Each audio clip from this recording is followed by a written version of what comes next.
So, do you also want to buy a cheap smartphone? And do you remember the video I did about a year ago about this Xiaomi smartphone, which is has been in use by me for, like, as I said, about a year now.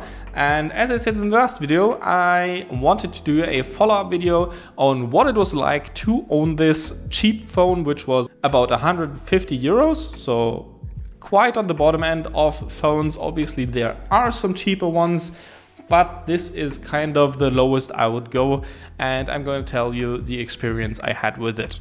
First of all, what is this phone? Well, to get a complete overview of this phone, watch my first video about it. I'm going to link it in the description, and there you can find everything about it.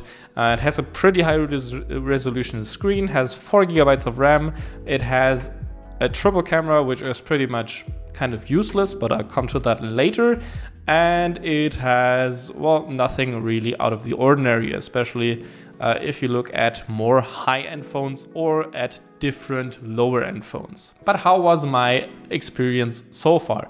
Well, as you can see, the screen is cracked, which basically happens to all of my phones, but this is kind of special because I had an issue with the phone about maybe 4 to 5 months into the use, and where the power button actually stopped working and only worked sometimes, and only when you smacked on the back of the phone. Yeah, and that's not really how it's supposed to work, I guess. The issue with that was that I think the contacts on the power button are kind of misplaced or misplaced themselves, and then you had to bump the phone to get the screen to unlock. Well, I bumped it too hard once and the screen cracked. And since then, the button actually started working again properly. So I have a broken screen now, but I can turn on and off my phone again. Kind of a win-lose situation, I'd say. But that's only the first issue I had. The second issue was, well, which was from the kind of beginning. It was like starting at the first few months. And the issue was, if I was opening apps, or rather if I was opening multiple apps and going back to a different one, like I opened 2 minutes ago, the app would just restart from scratch and not resume where I left it.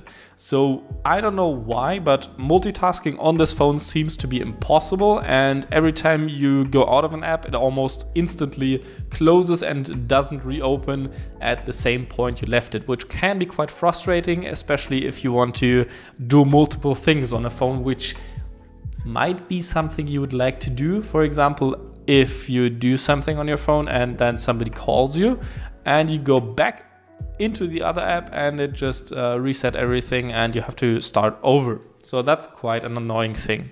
The next thing I noticed quite early was that the navigation or GPS module, or I don't know what it was, but if I was holding my phone straight or put it in a car holder and was driving forward, and well, in the phone the Google Maps was just freaking out sometimes. The car was rotating 360 degrees out of nowhere, and sometimes the navigation would just spaz out and I couldn't do anything.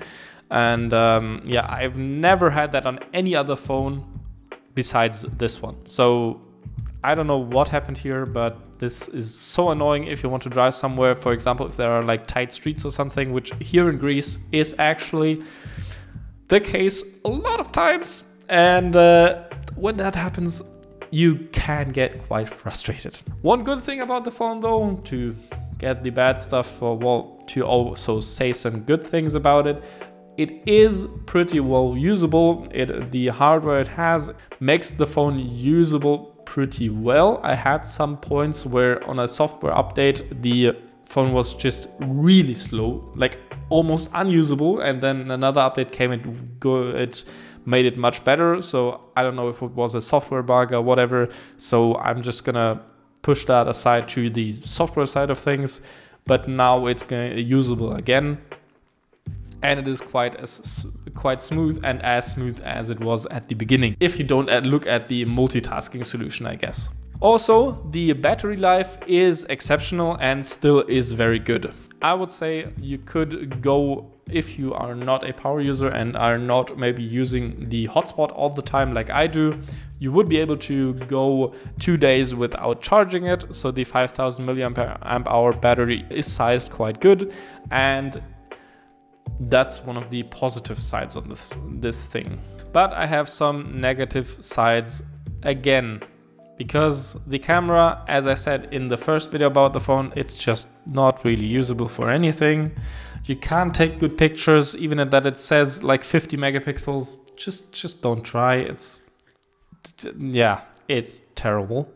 And yeah, video is even worse. So just don't think about taking pictures if you want them to look good. And yeah, that's just basically what I have to say about this camera. So that's basically what I found good and bad about this phone. There's nothing really other than that. Everything else is just basically average. Like the sound quality on the speakers is average. It's not too great, not too bad. The screen is pretty good, yeah, but so are most of the phones that are currently on the market, even the cheaper ones. Would I buy this phone again? I'm pretty sure I wouldn't, because the offerings, for example, from Motorola, the Moto G series, which I have used quite a few times in the past, and they have worked amazingly for the price. They are not that much more expensive than this. They're like 150 to 180, maybe 200 euros for the most current model. And that has in the past worked for me flawlessly, and I really liked it. And I think I'm just going to go back to them. I also like the Google Pixel series, although those were quite a bit more expensive. Software-wise, this is also a thing I really don't like about this phone, is that there's a lot of bloatware on this. Like all of the Xiaomi apps, especially the browser, is so annoying to use because it opens, if you want to open something with Google Chrome, it always opens with the Xiaomi browser as well, or in some weird way, which I find so annoying. It's really driving me nuts. And yeah, it's just really annoying. And the stuff that's on this phone is just unnecessary bloatware, which I didn't have on Motorola phones, for example, because they tend to have a more streamlined empty OS, such as like the Google Pixel series, and for example in the past the Nexus series had, and they are very similar to that, which I really appreciate. So you can design your OS the way you want to, and all the Google apps basically do the stuff you want to do most of the time. For the basics, you don't need any weird third-party applications that are pre-installed that don't work half of the time. So yeah, that's also another thing, and also why I would switch to a different brand again.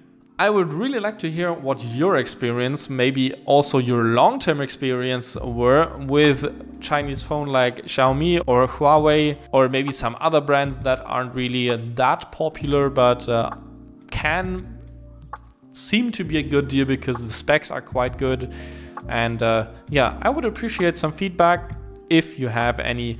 Otherwise, as always, if you want to see more videos like this one, subscribe to the channel and like this video. And as always, I wish you a nice day and goodbye.